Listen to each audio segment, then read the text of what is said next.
Hello મિત્રો, હું યશ મોદી આપ સૌનું જીસીઆરટી પર જીપીએસસી ચેનલમાં હાર્દિક સ્વાગત કરું છું. આજે આપણે 6 મેનું ધ હિન્દુ એનાલિસિસ જોઈશું. આ લેક્ચરની ખાસિયત એ છે કે સૌ પ્રથમ આપણે ધ હિન્દુના આર્ટિકલ ડિસ્કસ કરીશું. ત્યારબાદ article GPSC mains point of વ્યૂથી શું ઇમ્પોર્ટન્ટ છે તે જોઈશું. ત્યારબાદ આર્ટિકલનું 360 ડિગ્રી એનાલિસિસ કરીશું. આજનું lecture GPSC mains point of વ્યૂથી ખૂબ જ ઇમ્પોર્ટન્ટ છે. આ લેક્ચર જોયા પછી તમને જીપીએસસી મેન્સ આન્સર રાઇટિંગમાં ખૂબ જ વેલ્યુ એડિશન કરવા માટે ખૂબ જ નવા મોડલો મળશે. તમે આપ સૌ જાણો છો કે ઇકોનોમિક્સ દિવસે દિવસે ખૂબ જ રિફોર્મ થઈ રહ્યા છે. આ કોરોના સંકટ પછી નવા મોડલનો વિકાસ થઈ રહ્યો છે. તો આજના લેક્ચરમાં તમને નવા મોડલ વિશે જાણવા મળશે ને તે તમને આવનારી જીપીએસસી મેન્સમાં ખૂબ જ ઇમ્પોર્ટન્ટ બનશે. તો ધ્યાનથી આજનો લેક્ચર સાંભળજો. તો પ્રથમ આર્ટિકલ છે ભારતને એક પ્રોત્સાહન પેકેજની જરૂરિયાત છે. ભારતને એક પ્રોત્સાહન પેકેજની જરૂરિયાત છે. આવું કોને લખ્યું છે? અભિજીત બેનર્જીએ. નોબેલ પારિતોષિક વિજેતા અભિજીત બેનર્જી દ્વારા આર્ટિકલ લખવામાં આવ્યું છે. તમે આમ બહુ તો તમને સમજી શકો છો તો આર્ટિકલ કેટલો ઇમ્પોર્ટન્ટ બની છે. અભિજીત બેનર્જી, નોબેલ પારિતોષિક વિજેતા અભિજીત બેનર્જી દ્વારા લખવામાં આવ્યો છે. તો આનો અર્થ શું થાય છે? તો અભિજીત બેનર્જીનું કહેવું છે કે પ્રોત્સાહન પેકેજની જરૂરિયાત છે ભારતમાં. તો કેમ પ્રોત્સાહન પેકેજની જરૂરિયાત છે? તો માંગને પુનઃજીવિત કરવા માટે જરૂરી છે. માંગને પુનઃજીવિત કરવા માટે પ્રોત્સાહન પેકેજની જરૂરિયાત છે. હવે આપણે આ article GPSC mains point of વ્યૂથી શું ઇમ્પોર્ટન્ટ બને? તો ભારતમાં વર્તમાન કોરોના જનિત આર્થિક સંકટના સમયે કિનીશિયન આર્થિક સિદ્ધાંતની પ્રાસંગિકતાનું પરીક્ષણ કરો. ભારતમાં વર્તમાન કોરોના જનિત આર્થિક સંકટ, આપ સૌ જાણો છો કોરોનાના કારણે ભારતમાં આર્થિક શટડાઉન આવી ગયું છે. તો તે સમયે કિનીશિયન આર્થિક સિદ્ધાંત ખૂબ જ ઇમ્પોર્ટન્ટ છે. કિનીશિયન કેન્સ દ્વારા આપવામાં આવેલો હતો આર્થિક સિદ્ધાંત. એ કેન્સ પણ ખૂબ જ મહાન અર્થશાસ્ત્રી હતા. તો કિનીશિયન આર્થિક સિદ્ધાંતની પ્રાસંગિકતાનું પરીક્ષણ કરો. ને બીજો છે ઉદ્યોગ ક્ષેત્રે ચાઇના મોડલ શું છે? વર્તમાન સમયમાં ચાઇના મોડલની પ્રાસંગિકતાનું પરીક્ષણ કરો. ખૂબ જ આઈએમપી આર્ટિકલ છે. તો ચાલો આપણે પ્રમુખ તથ્ય જોઈએ. તો માંગને પુનર્જીવિત કરવા માટે મહત્વના ક્ષેત્ર. તો અભિજીત બેનર્જીએ એમ કહ્યું હતું કે તમે માંગને પુનઃજીવિત કરવા માટે 2 પર વધુ ફોકસ કરો: સ્થાનાંતર મજૂરો ઉપર અને એમએસએમઈ સેક્ટર ઉપર. ઓકે. તો ભારતમાં પ્રોત્સાહન પેકેજ માટે જીડીપીના 1% જ ઉપયોગ કરવામાં આવે છે, જ્યારે અમેરિકામાં પ્રોત્સાહન પેકેજ માટે જીડીપીના 10% ખર્ચ કરવામાં આવે છે. તો અભિજીત બેનર્જીએ કેટલી સ્માર્ટ રીતે આર્ટિકલ લખ્યું છે. શરૂઆતમાં 2 કી સેક્ટર કીધા, ત્યારબાદ એમને અમેરિકા જોડે કમ્પેરિઝન કરી. અમેરિકામાં જે રીતે પેકેજ આપવામાં આવી રહ્યું છે, પ્રોત્સાહન પેકેજ ઇકોનોમીને ફરી ઊભી કરવા, તો ભારત એ દ્રષ્ટિએ થોડું આમ નીચે દેખાઈ રહ્યું છે. એ જીડીપીને 1% જ ઉપયોગ કરી રહ્યું છે. તો ચાલો આપણે કિનીશિયન મોડલ જોઈએ. કિનીશિયન ચેન રિએક્શન ખૂબ જ ઇમ્પોર્ટન્ટ છે. આ ઇકોનોમિક્સનો એટલો મહત્ત્વનો ટોપિક છે ને, તો તમને કોઈ પણ જગ્યાએ આ મોડલ, જે જગ્યાએ માંગ વધારવાની સ્થિતિ, ઇકોનોમીની સુધારવાની વાત થાય, ત્યાં આગળ આ મોડલ બેઠું છાપી દેજો. તમને ખૂબ જ આમ ફાયદો થશે જીપીએસસી મેન્સમાં. તો કિનીશિયન ચેન રિએક્શન એકદમ આ કેન્સ દ્વારા આપવામાં આવ્યું હતું. અભિજીત બેનર્જીએ હાલમાં કોરોનાના કારણે જે અર્થવ્યવસ્થાને નુકસાન થયું છે તેના માટે પણ પાછું કિનીશિયન ચેન રિએક્શન મોડલ આપેલું છે. તો ચાલો આપણે કિનીશિયન ચેન મોડલ જોઈએ. તો તમે જાણો છો અભિજીત બેનર્જીએ પ્રોત્સાહન પેકેજ આપવાની વાત કરી. પ્રોત્સાહન પેકેજ આપશે તો શું થશે? લોકોના હાથમાં પૈસા આવશે. પ્રોત્સાહન પેકેજ આપવાથી લોકોના હાથમાં પૈસા આવશે. તો લોકોના હાથમાં પૈસા આવશે તો શું ઇફેક્ટ થશે? તે બજારમાં વસ્તુ ખરીદશે. તો બજારમાં વસ્તુ ખરીદશે તેનો શું થશે? તો બજારવાળા ક્યાંયથી તો માલ લાવશે ને, તો એ રિટેલર. તો રિટેલરમાં પણ માંગમાં વધારો થશે. ને રિટેલર કોની જોડેથી લાવે છે? તો ઉત્પાદન કંપનીઓમાં વધુ ઉત્પાદન કરવાની જરૂરિયાત પડશે. તો આના કારણે શું થશે? તો કાચો માલની કંપનીને ઉત્પાદન વધારવું હોય તે માટે કાચો માલની જરૂરિયાત પડશે. તો તેના કારણે ઇકોનોમી ચાલશે. આખી અત્યારે ઇકોનોમી શટડાઉન થયેલી છે તો ફરી ઇકોનોમી પાછી ઊભી થઈ જશે અને રોજગારમાં વૃદ્ધિ થશે. ઉત્પાદન માટે શ્રમિકોની જરૂરિયાત પડે. રો મટીરિયલના કારણે જે ટ્રાન્સપોર્ટેશન છે એ ફરી ચાલશે અને આખી ઇકોનોમી ફરી ઊભી થશે. તો આ ઇકોનોમી ફરી ઊભી થશે પછી એની શું ઇફેક્ટ પડશે? તો જે લોકો જોડે પૈસા આવશે તો લોકો બેંકમાં પછી સરકારને વધુ ટેક્સ આપશે. તો આનો મતલબ તે જ થયું ને, સરકારે પ્રોત્સાહન પેકેજ આપ્યું એની સામે સરકારને ફરી ટેક્સ પ્રાપ્ત થયા અને ઇકોનોમી ઊભી થઈ ગઈ. તો આ કિનીશિયનનું સિમ્પલ મોડલ છે. એકદમ સિમ્પલ શબ્દોમાં મેં તમને સમજાવ્યું છે. તો કોરોના કાળમાં ભારતની અર્થવ્યવસ્થાને પુનઃસ્થાપિત કરવા માટે અભિજીત બેનર્જી મોડલ 100% કોઈ બી ક્વેશ્ચન પૂછ્યા જીપીએસસી મેન્સમાં તો કોરોનાના સંક્રમિતના કારણે ભારતીય અર્થવ્યવસ્થાને ઊભું કરવા માટેના ઉપાયો જણાવો. તો અભિજીત બેનર્જી મોડલ ટાઇટલ મારીને લખી જ દેવાનું. પ્રોત્સાહન પેકેજ આપવાની જરૂરિયાત છે. હાલ તમે જોઈ જેનાથી લોકોના હાથમાં પૈસા આવશે, જેનાથી વસ્તુની માંગમાં વધારો થશે. ને કિનીશિયન ચેન રિએક્શન મોડલનું અમલીકરણ કરવું જોઈએ. મોસ્ટ આઈએમપી પોઈન્ટ છે આ. પછી સેકન્ડ છે જાન મેનાર્ડ કેન્સના સિદ્ધાંત. હવે કિનીશિયન મોડલ કોના દ્વારા આપવામાં આવ્યું હતું? તો કેન્સ દ્વારા. તો આ કેવી રીતે ઇમ્પોર્ટન્ટ છે? તો મંદીની સ્થિતિમાં સરકારે સરકારી વ્યયમાં વધારો કરવો જોઈએ. અત્યારે હાલમાં કોરોનાના કારણે મંદીની સ્થિતિ છે તો સરકારે પ્રોત્સાહન પેકેજ આ દ્વારા સરકારી વ્યયમાં વધારો કરવો જોઈએ. અને કિન્સના ઉપભોક્તા મનોવૈજ્ઞાનિક નિયમ ખૂબ જ ઇમ્પોર્ટન્ટ છે. આ યુપીએસસીમાં પણ એક વખત પૂછાઈ ગયેલો ક્વેશ્ચન છે. કિન્સના ઉપભોક્તાના મનોવૈજ્ઞાનિક નિયમ શું છે? તો લોકો પોતાની આવકનો એક ભાગ પોતાના ઉપભોગમાં લગાવશે. તો કિન્સનો નિયમ એ છે કે લોકો પાસે જો પૈસા આવશે તો લોકો તે પૈસાનો એક ભાગ પોતાના ઉપભોગમાં પોતાના માટે ખર્ચો કરશે. તેનાથી અર્થવ્યવસ્થામાં માંગમાં વધારો થશે ને અર્થવ્યવસ્થાનું ચક્ર ફરી ચાલશે.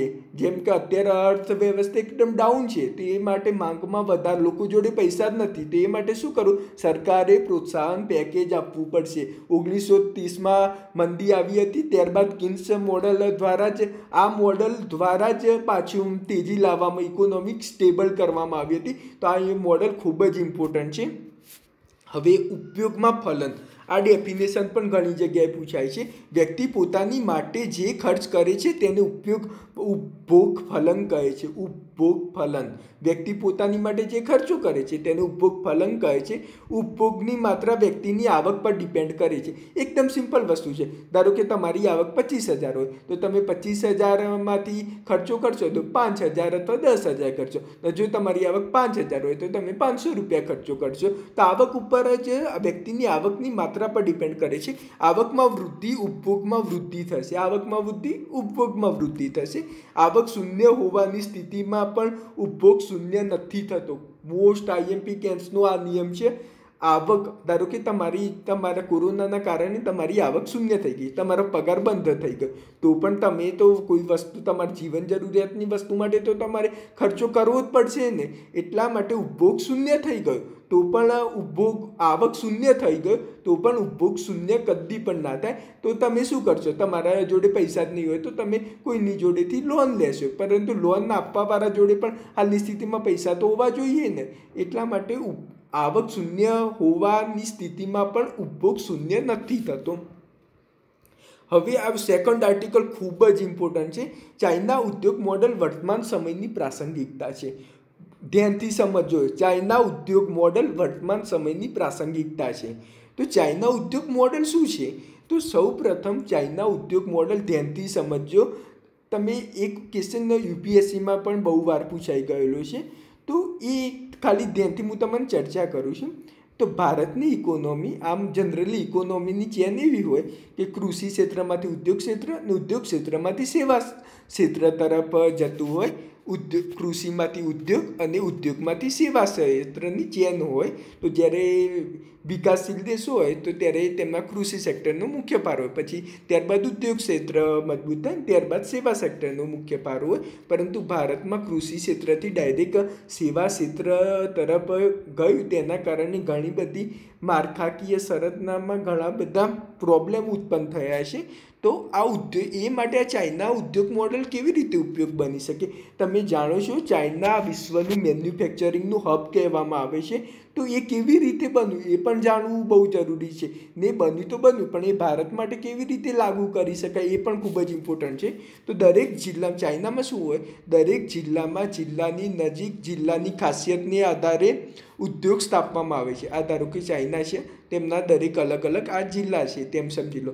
તો અલગ અલગ જિલ્લાની ખાસિયત પ્રમાણે ત્યાં આગળ ઉદ્યોગ સ્થાપવામાં આવે છે. ધારો કે તમે ઇન્ડિયાના સંદર્ભમાં જુઓ તો સાબરકાંઠાની વાત કરીએ તો સાબરકાંઠા સિરામિક ક્ષેત્રે આમ બહુ જ આગળ પડતું છે. તો સાબરકાંઠાની નજીકના જ વિસ્તારમાં સ્થાનિક વિસ્તારમાં સિરામિકના યુનિટ સ્થાપના કરી દેવી જોઈએ, જેના કારણથી એ જ જગ્યા પર તેના સ્કિલ લેબરને પણ નોકરી મળી રહે. અને જે તે વિસ્તારના ઐતિહાસિક, ધારો કે ગુજરાતમાં કાપડ ક્ષેત્રે પહેલાંથી જ સ્કિલ લેબર મળી રહેતા હતા. તો ગુજરાતના જે જિલ્લામાં કાપડ ક્ષેત્રે ખૂબ જ આગળ છે ત્યાં આગળ મેક્સિમમ કાપડની મિલો સ્થાપવી જોઈએ. આ રીતે ક્ષેત્રની શક્તિવાહી તમે કરો. દરેક આડેધડ શહેરોમાં મિલો એ રીતે નહીં યુનિટ સ્થાપવાના, કોઈ એક વિસ્તારમાં કેન્દ્રિત નહીં કરવાના. જિલ્લાના નજીક સ્થાનિક વિસ્તારમાં જુદા જુદા ઉદ્યોગોની સ્થાપના કરવાની. તો ધ્યાનથી સમજીએ, દરેક જિલ્લામાં જિલ્લાની નજીક તે જિલ્લાની ખાસિયતને આધારે ઉદ્યોગ સ્થાપવામાં આવે છે, જેનાથી તે ક્ષેત્રમાં કુશળ મજૂર સ્કિલ્ડ લેબર પ્રાપ્ત થાય છે, તેમજ પરિવહનનો ખર્ચ પણ ઘટે છે. મોનિટરિંગ લાગુ કરવું, પછી બીજું એમને શું કર્યું છે, એને મોનિટરિંગ લાગુ કર્યું. આ તો પહેલાં સિસ્ટમ નાખી દીધી, જિલ્લા વાઇઝ એમની કેપેબિલિટી પ્રમાણે ઉદ્યોગની સ્થાપના કરી, જેના કારણે સ્થાનિક ઉદ્યોગમાં રહેલી ખામી વિશે જાણી શક્યા ને તેના અંતર્ગત નવા સુધારા લાવી શક્યા. તો ચાઇનાની મોનિટરિંગ સિસ્ટમ ખૂબ જ જરૂરી છે. તો સ્થાનિક ક્ષેત્રે ઉદ્યોગોમાં શું સમસ્યા રહેલી છે તેમને જાણ્યું અને તેમાં તે અનુસાર રિફોર્મ લાવ્યા. તો આ એવી સ્થિતિ છે એસ્પિરેશનલ ડિસ્ટ્રિક્ટ પ્રોગ્રામ જેવું છે. તો દરેક જિલ્લાને એક જ રીતે ના જોઈ શકીએ. દાહોદમાં સમસ્યા અલગ હોય, ડાંગમાં સમસ્યા અલગ હોય. દાહોદમાં શિક્ષણની સમસ્યા હોય તો ડાંગમાં કદાચ એવું બને તો પાણીની પણ સમસ્યા હોઈ શકે. તો ડાંગ અને દાહોદ માટે એક મોડલ લાગુ ના કરી શકાય. દરેક જિલ્લા વાઇઝ અલગ અલગ એ જિલ્લાની સ્ટ્રેન્થ પ્રમાણે ઉદ્યોગોની સ્થાપના કરવી, જેના કારણે ખૂબ જ પ્રગતિ સાધી શકાય છે. આ ચાઇનાનું મોડલ છે. હવે જિલ્લાની ખાસિયતને આધારે ઉદ્યોગની સ્થાપના. ફાયદા શું થશે? જિલ્લાના ખાસિયતને કારણે તે ક્ષેત્રમાં ઉદ્યોગોનો વધુ વિકાસ થશે, સ્કિલ લેબર આસાનીથી પ્રાપ્તિ થશે, પરિવહન ખર્ચમાં ઘટાડો થશે ને શહેર તરફ સ્થાનાંતર અટકાવી શકાય છે. આ તમે કેવી રીતે ઇન્ટરલિંક કરી શકો? કોઈ બી શહેરીકરણ વિશેના કોઈ પણ જીપીએસસી મેન્સમાં ક્વેશ્ચન પૂછાય ને તો તમે ડાયરેક્ટ લખી શકો કે ચાઇના મોડલનો ઉપયોગ કરવો જોઈએ, જેના કારણે શહેરીકરણ અટકાવી શકાય છે. તો આ ખૂબ જ ઇમ્પોર્ટન્ટ બને. આવા કી ટર્મ્સ, ટેકનિકલ ટર્મ્સનો ઉપયોગ કરશો તો જીપીએસસીમાં વધુ માર્ક્સ લાવી શકશો. હવે થર્ડ આર્ટિકલ ખૂબ જ ઇમ્પોર્ટન્ટ છે, જયન જોસે થેમસ દ્વારા લખવામાં આવ્યો છે.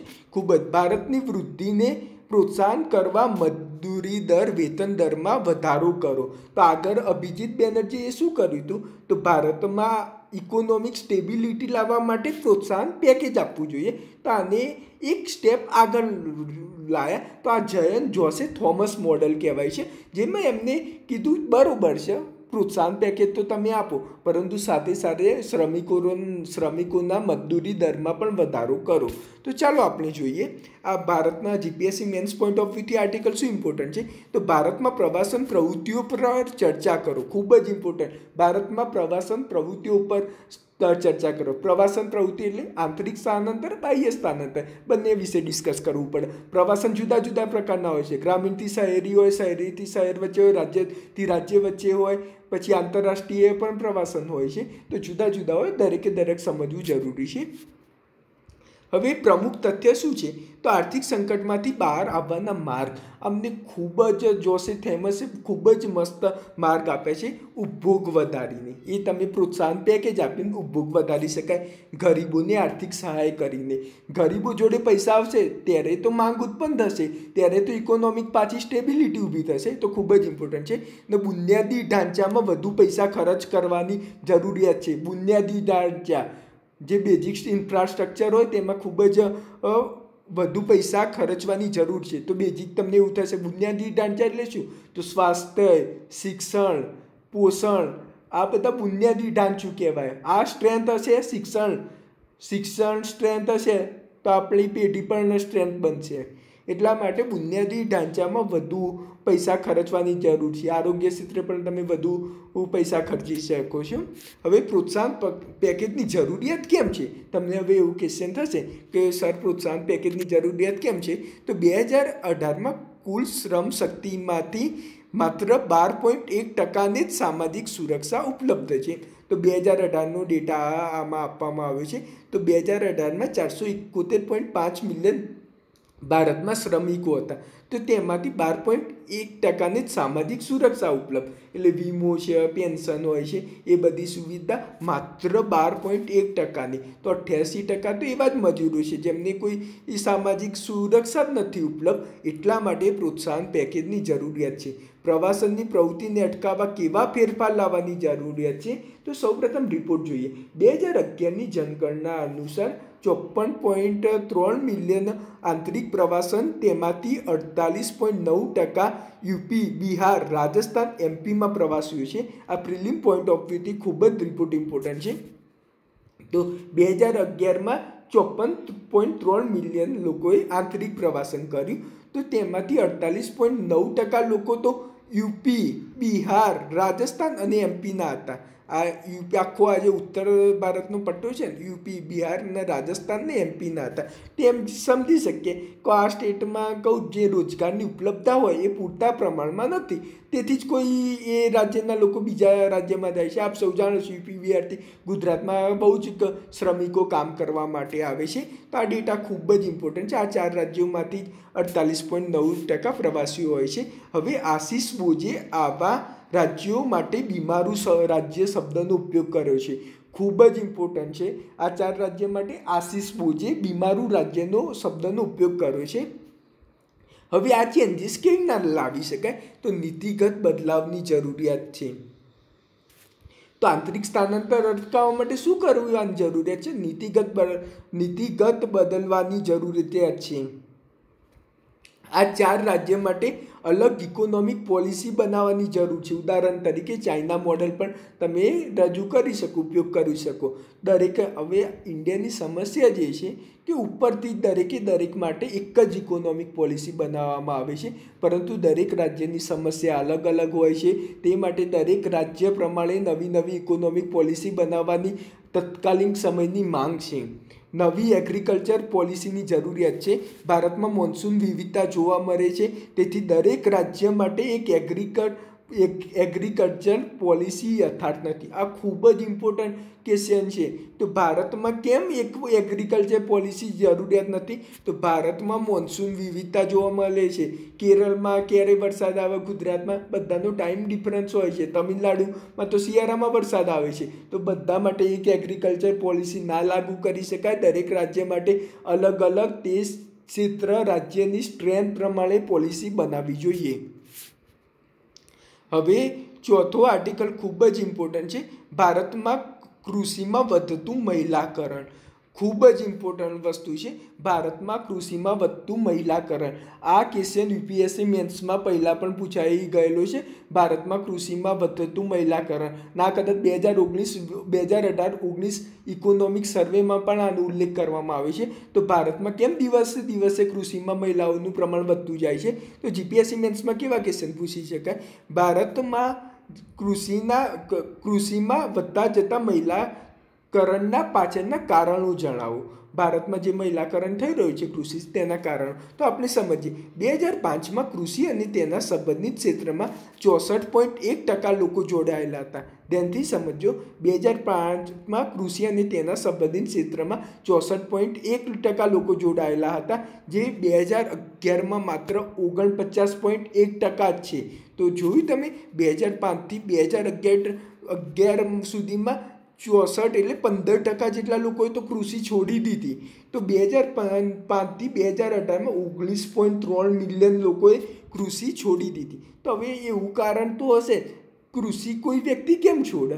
તે એક સ્વાભાવિક વસ્તુ છે. કૃષિમાં પ્રોફિટ નહીં થતું હોય તો જે લોકોએ કૃષિ છોડી દીધી હશે. આમ કૃષિ છોડીને પુરુષો ગામડામાંથી શહેર ગયા, તેના કારણે કૃષિનો ભાર મહિલા પર આવ્યો. તો આપ સૌ જાણો છો કે આના કારણે શહેરીકરણમાં પણ વધારો થયો છે. તો આજે પણ કૃષિ આજીવિકાનો મુખ્ય સ્ત્રોત નથી. તેના કારણે મહિલા ખેતરની દેખરેખ રાખે છે, જ્યારે પુરુષો નાના મોટા ઉદ્યોગમાં શ્રમિક તરીકે મનરેગા હેઠળ રોજગાર પ્રાપ્ત કરે છે. અત્યારે કેવી કન્ડિશન છે ભારતમાં? જે ગૃહિણીઓ અથવા મહિલાઓ ખેતરની દેખરેખ, ખેતરનું કામકાજ કરે છે, જ્યારે તેમના પુરુષો હોય એ બહાર મજૂરી કરે છે, આ નોકરી હોય ફેક્ટરીમાં કામ કરે છે. અત્યારે તેના કારણે પણ મહિલાઓની સંખ્યા વધી છે. ઘણા એવું નથી મહિલા સશક્તિકરણના કારણ પણ આમાં હોઈ શકે, પરંતુ મુખ્ય કારણ આ છે. એટલે હજી સુધી પણ ભારતમાં મહિલા સશક્તિકરણ એ લેવલનું નથી થયું. તો કૃષિ ક્ષેત્ર સ્કિલ લેબર હોય તો હજી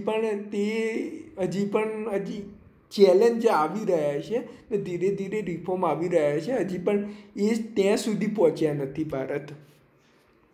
વધારે લચીલી અર્થવ્યવસ્થાની જરૂર. અરુણ મેહરા ખૂબ જ ઇમ્પોર્ટન્ટ છે. વધારે લચીલી અર્થવ્યવસ્થાની જરૂર. અરુણ મેહરા આ model GPSC mains point of વ્યૂથી ખૂબ જ ઇમ્પોર્ટન્ટ છે. તો અરુણ મેહરા મોડેલ તો કોરોના કાળ પછી પ્રચલિત અર્થવ્યવસ્થામાં ફેરફારની જરૂરિયાત છે. આ એટલું મસ્ત આર્ટિકલ અરુણ મેહરાએ લખ્યું છે ને. તો અરુણ મેહરાએ તાજેતરમાં જે અર્થવ્યવસ્થાનું મોડેલ છે તે બદલવાની વાત કરી છે. તાજેતરમાં જે પણ મોડેલ છે તેમાં ખૂબ જ મસ્ત રિફોર્મ આપ્યા છે. આ તમે કોઈ પણ રિફોર્મ અથવા કોઈ જીપીએસસી મેન્સમાં આ ટાઈપના ક્વેશ્ચન પૂછી શકાય. કહું અત્યારના મોડેલમાં શું રિફોર્મ કરવાની જરૂરિયાત છે, તો એ માટે અરુણ મેહરા મોડલનું નામ લખીને બેઠા પોઈન્ટ છાપી જ દેજો. તમને 100% કહું 2 થી 3 માર્ક્સ ઇમ્પ્રૂવ થશે. તો ખૂબ જ ઇમ્પોર્ટન્ટ છે. હવે જોઈએ આર્ટિકલ. તો અરુણ મેહરા મોડલ શું કહે છે? તો જીડીપી કરતાં ગ્રોસ ડોમેસ્ટિક હેપીનેસ પર ભાર આપવાની જરૂરિયાત છે. અત્યારે દરેક દેશોએ જીડીપી કરતાં ગ્રોસ ડોમેસ્ટિક હેપીનેસ ઉપર ભાર આપો. જીડીપી વધારવા પાછળ ભાગો, લોકોની હેપીનેસ પાછળનું ધ્યાન રાખો. ઉચ્ચ ભૂમંડલીય કારણ અટકાવવું જોઈએ. તો ગ્લોબલ જે અત્યારે હાલમાં ખૂબ જ વૈશ્વિકીકરણ થઈ રહ્યું છે તેને થોડું તમે ઓછું કરી દો, નિયંત્રિત કરો. કારણ કે વૈશ્વિકીકરણને કારણે યુએસએ અને ચાઇના જેવા દેશોને વધુ લાભ થાય છે. ખૂબ જ ઇમ્પોર્ટન્ટ ટોપિક છે. પછી ગવર્મેન્ટ દરેક સમસ્યાનું સમાધાન છે. તેમને રોનાલ્ડ રેગનનું સ્ટેટમેન્ટને ખતમ કરી દીધું, તો તેમને એક નવું સ્ટેટમેન્ટ આપ્યું. અત્યારે રોનાલ્ડ રેગને શું સ્ટેટમેન્ટ આવ્યું હતું? ગવર્મેન્ટ સમાધાન નથી, સમસ્યા છે. તો તેમનું એમ કહેવું હતું કે ગવર્મેન્ટ વધારે પડતી દખલ કરે છે, તેના કારણે જ આર્થિક વિકાસ થતો નથી. તો તેમને એ સ્ટેટમેન્ટને ઉલટાવી દીધું કે ગવર્મેન્ટ દરેક સમસ્યાનું સમાધાન છે. કોરોના સમયે ખબર પડી ગઈ ગવર્મેન્ટ જ દરેક સમસ્યાનું સમાધાન કરી શકે છે. પછી આ ખૂબ જ ઇકોનોમિક મહાન અર્થશાસ્ત્રી છે થોમસ piketty ના મોડલના આધારે તેમને મૂડીવાદનો વિરોધ કર્યો હતો. તો થોમસ piketty ધ્યાનથી આ તમારા કદાચ તમે ઇકોનોમિક્સ પ્રાઇવેટ અથવા એવા સોર્સથી વાંચ્યું હશે તો આ નામ તમે નહીં સાંભળ્યું હોય, પરંતુ જો તમે સ્ટાન્ડર્ડ બુક વાંચી હશે ને તો થોમસ piketty મોડલ એટલું બધું ફેમસ છે. જ્યાં આ થોમસ piketty મોડલમાં શું છે, તેમને અસમાનતા મૂડીવાદનો વિરોધ કર્યો છે. તેમને એવું પોતાની બુકમાં બતાવ્યું છે મૂડીવાદના કારણે અસમાનતામાં વધારો થઈ રહ્યો છે. તો થોમસ piketty મોડલનો તેમને તેમને એમ કહ્યું થોમસ પિકોટી મોડેલના આધારે મૂડીવાદનો તેમને વિરોધ કર્યો, તેનાથી અસમાનતાનો વધારો થાય છે. વિશ્વમાં સ્પર્ધાને બદલે સહયોગ વધારવાની જરૂરિયાત છે. આ બી ખૂબ જ ઇમ્પોર્ટન્ટ ટોપિક છે. અને બૌદ્ધિક સંપદાને કારણે મોનોપોલી થાય છે, માટે તેવી સંસ્થા બનાવો જે લોકોના હિત માટે કરતી હોય. આ ખૂબ જ એમનું ઇમ્પોર્ટન્ટ સ્ટેટમેન્ટ છે. તેમને બૌદ્ધિક સંપદા જે ઇન્સ્ટિટ્યૂટ છે ને તો તેને દૂર કરવાની વાત કરી કે એના કારણે મોનોપોલી જેવી સ્થિતિ સર્જાય છે. ને તેમને ઉચ્ચક વાતો નથી કરી. તેનું ઇઝરાયલનું પણ ઉદાહરણ આપ્યું. તો ઇઝરાયલે વેક્સિન શોધવાનો દાવો કર્યો, પછી પેટન્ટ ક્ષેત્ર કાર્ય કરી રહ્યું છે. તાજેતરમાં ઇઝરાયલે વેક્સિન શોધવાનો દાવો કર્યો છે, તેના પેટન્ટ લાગુ કરી રહ્યા છે. તો તેના અત્યારે વિશ્વમાં જરૂરિયાત એ છે કે દરેકને વેક્સિન પ્રાપ્ત થઈ શકે. તો એ સાઈડે પેટર્ન એવા બધામાં ખોટું ટાઈમ શું કામ બગાડો છો, જેના કારણે ભવિષ્યમાં જો તેના કારણ પેટર્નથી શું થશે, જે લોકો અમીર દેશોને ફાયદા થશે. જો વેક્સિનની પ્રાઇસ વધુ ઇઝરાયલે રાખી તો ગરીબ દેશો તે પરચેસ કરી જ નહીં શકે.